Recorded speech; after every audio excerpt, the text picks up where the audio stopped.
We've talked a lot about emotional intelligence over the past few months, and that's because it's a really important topic. We think a lot about IQ, don't we, Pauline? But we don't always think about emotional intelligence, and so it's good to highlight it. Absolutely. Of course, in school, so much energy is put into academics and intellect, right? It wasn't actually until I was even in college that I heard of this emotional intelligence idea. But the reality is you can be the smartest person in the world, and if you don't know how to relate with others and how to manage your own emotions, you're probably not going to be very successful in life, whether that's in work or in relationships. And what else really is there then?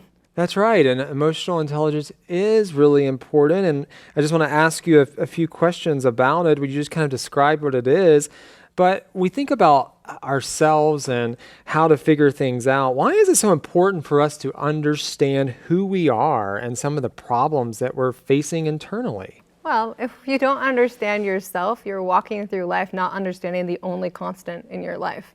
Like you're the only constant in every interaction you have, every job you have, so that's the only consistent thing you can really have control over, for one, and know really well. So why wouldn't we study ourselves, become students of ourselves, and try and grow in our self-awareness so that we can bring the best to every situation we're in? Yeah, and we need to stop and ask ourselves some questions, right? If not, we'll just keep creating the same mistakes a lot of times. We don't stop and say, why do I feel this way? Why do I think this about that person? Or why do I keep doing this and I don't like it? And try to get to the bottom of it. Maybe, go see a counselor. Maybe we can't do it all ourselves, but we need to ask ourselves some questions. I think that's a big part of the awareness factor in emotional intelligence. Well, we're talking about some of the signs in this article. I think we talk about 15 different signs of emotional intelligence.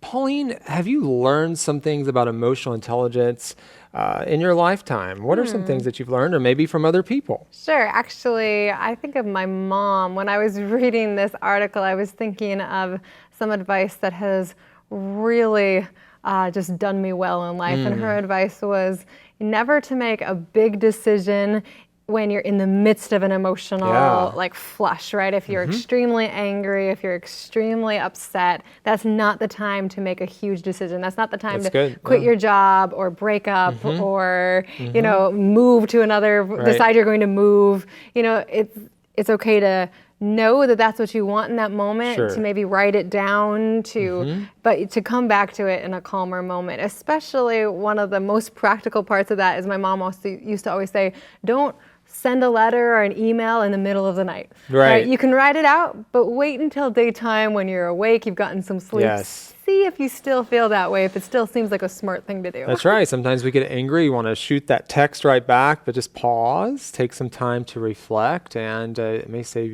yourself some trouble, right, in the long run. Well, thanks for joining us for this segment of Insights, and be sure to check out this article to learn more about emotional intelligence.